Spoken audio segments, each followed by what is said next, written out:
আত্মহত্যাকারী যদি চিরস্থায়ী জাহান্নামে, তার জন্য যদি দোয়া করা তাহলে কি নাজাত পাবে?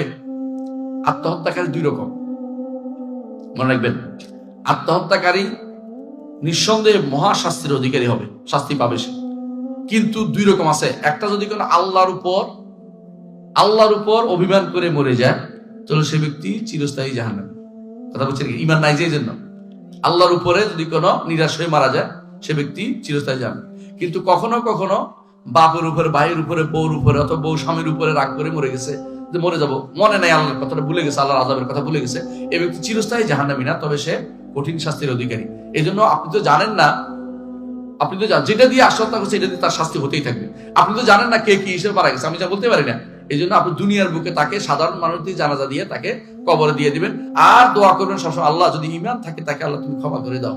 দোয়াতে যেন করতে পারবেন, আল্লাহ যদি ঈমান নিয়ে যায় আপনি তাকে ক্ষমা করে, তার অপরাধ ক্ষমা করে দেন, হতে পারে আল্লাহ তাকেও ক্ষমা করে দিবেন আপনি আপনার দোয়ার কারণে।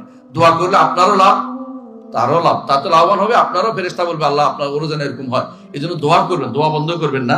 আত্মহত্যাকারী যদি আপনি যতক্ষণ জানতে পারেন যে আল্লাহর উপর কথা বলে মরে যায় নাই, বরং নিজেরা কোনো নিজস্ব ঝগড়াঝাটির কারণে মরে গেছে, তো তার জন্য দোয়া করবেন, আল্লাহ তো ক্ষমা করে দিবেন ইনশাআল্লাহ। কারণ তাই তো কাফের হয়ে চিরস্থায়ী কাফের না। কারণ চিরস্থায়ী জাহান্নামে ওই ব্যক্তি যে ব্যক্তি নিরাশ হয়ে মারা গেছে, অসুস্থ কেন ভালো হয় না, আমি আল্লাহ কেন ভালো করলো না, এই জন্য মরে গেছে, ব্যক্তি কাফের হয়ে মরে গেছে। নিরাশ হওয়া যাক ইয়াসু মিনাল্লাহি কুফরুন, আল্লাহ থেকে নিরাশ হওয়াটা হচ্ছে কুফরি।